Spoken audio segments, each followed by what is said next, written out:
আসসালামু আলাইকুম ওয়া রাহমাতুল্লাহি ওয়া বারাকাতুহু। সম্মানিত দর্শক শ্রোতা মণ্ডলী, বাংলাদেশের ইসলামিক চ্যানেলের মধ্যে সবচেয়ে জনপ্রিয় একটি চ্যানেল হলো যা আল হক। ওই যা আল হক এর অসংখ্য ভিডিও অনিবার্য কারণবশত ডিলিট করতে হয়েছে। বর্তমানে যে সমস্ত গুরুত্বপূর্ণ জনপ্রিয় বিষয়সমূহ আমরা ডিলিট করেছি তা ধারাবাহিকভাবে পুনরায় আপলোড করার পরিকল্পনা নেওয়া হয়েছে। সেই সুবাদে আজকে যে বিষয়টি আমি আলোচনা করব সেটি হলো, স্ত্রীর উপর ভরসা নাই, তার চরিত্রের উপর যদি আপনার সন্দেহ হয়, এই বিষয়ে আপনি কি করবেন। যে এক ভাই প্রশ্ন করলো, জনাব আমি বিবির উপর ভরসা করতে পারি না, তার চরিত্রের আচার আচরণের ফলে তার উপর আমার সন্দেহ হয়।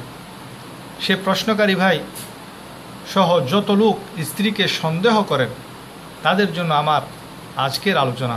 মনে রাখবেন, সন্দেহ জিনিসটা খুবই ভয়ঙ্কর জিনিস। যদি আপনি স্ত্রীর উপর ভরসা করে নেন তাতেই অনেক বেশি মঙ্গল। যতক্ষণ নিজের চোখে না দেখেন ততক্ষণ আন্দাজে সন্দেহ করা মানে শয়তানের ধোঁকায় পতিত হওয়া।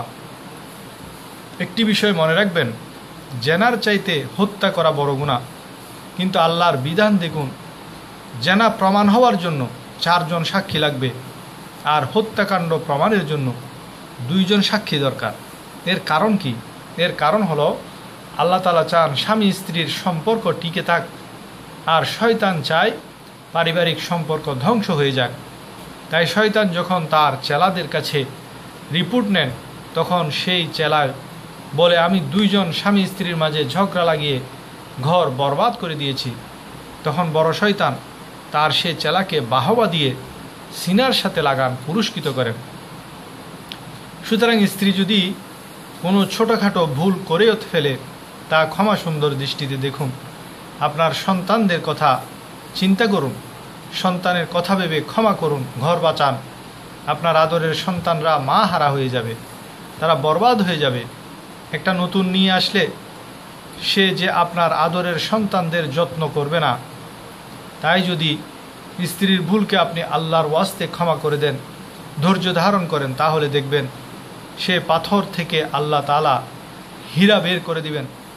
যদি ওয়াসওয়াসা বেশি আসে, সন্দেহ মনের মধ্যে ঝড় তুলে, তখন চিন্তা করুন কেন এমন ওয়াসওয়াসা আসছে। তখন সেই স্ত্রীর কোনো একটা ভালো দিক ভাবতে থাকুন এবং সেটি চিন্তা করে হলেও সেই সন্দেহকে বিতাড়িত করার চেষ্টা করুন। চিন্তা করুন হযরত ওমর রাদিয়াল্লাহু তাআলা আনহুর সেই ঘটনা। তিনি অনেক কঠোর প্রকৃতির একজন খলিফা ছিলেন। প্রিয় নবী সাল্লাল্লাহু আলাইহি ওয়াসাল্লাম বলেন, হযরত ওমরকে দেখে শয়তান রাস্তা ছেড়ে দেয়, পালিয়ে যায়। সেই ওমরের খেলাফতকালে এক লোক তার স্ত্রীর সাথে ঝগড়ার মামলা নিয়ে গেলেন। তিনি দরজায় গিয়ে শুনতে পেলেন হযরত ওমরের স্ত্রী ওমরকে শাসাচ্ছে, বকাঝকা করছে। তখন সেই লোকটি চলে যাচ্ছিল। এদিকে ওমর রাদিয়াল্লাহু তাআলা আনহু ঘর থেকে বের হয়ে সেই লোকটিকে দেখে ডাক দিল আর জিজ্ঞেস করলো, কী জন্য এসেছ? লোকটি বলল, আমিরুল মুমিনিন, আমি আমার স্ত্রীর বিরুদ্ধে অভিযোগ নিয়ে আপনার কাছে এসেছি। এসে দেখি আপনার ঘরেও একই মামলা চলছে, তাই চলে যাচ্ছি। তখন ওমর রাদিয়াল্লাহু বললেন, ভাই শোনো, সে আমার স্ত্রী, আমার সব কাজ করে, আমার ও আমার সন্তানদের বাবুর্চির কাজ করে, আমার দেখাশোনা, আমার বাচ্চাদের আদর যত্ন করে। এখন সে যদি কোনো একটু কারণে উচ্চবাচ্য করেও তাতে কি এমন ক্ষতি হয়? সেই সময়টাতে চুপ থাকলে ঘর বেঁচে যায়। মনে রাখবেন, সব সময় নিজের মর্দামি না দেখানোটা বুদ্ধিমানের কাজ। এর দ্বারা অনেক মুসিবত আপনা আপনি দূর হয়ে যায়। সামান্য কারণে স্ত্রীকে মারধর, বকাঝকা, তার মা বাবাকে গালিগালাজ করবেন না। আপনারও মেয়ে আছে, বোন আছে, সেটা চিন্তা করুন। এসব ছোটোখাটো বিষয় ক্ষমা করুন। সাথে সাথে স্ত্রীরাও স্বামীদের মনে সন্দেহ সৃষ্টি হয় এমনতর কাজ থেকে দূরে থাকুন। স্বামী যা অপছন্দ করে তা থেকে বেঁচে থাকুন। ইনশাআল্লাহ আপনার সংসার বেঁচে যাবে। আল্লাহ আপনার পরিবারের রহমত নাজিল করবেন, বরকত দান করবেন।